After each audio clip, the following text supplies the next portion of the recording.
నమస్కారం. నా పేరు కారుపోతుల తేజస్విని, ములుగు జిల్లా వెంకటాపూర్ మండలం.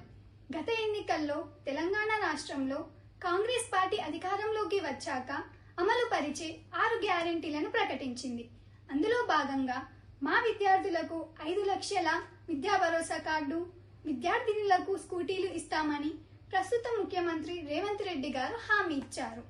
నాడు ఇచ్చిన హామీతో తెలంగాణ విద్యార్థి లోకం గంప గుర్తుగా కాంగ్రెస్ పార్టీకి తమ ఓట్లను వేసి గెలుపునకు కారణమయ్యారు.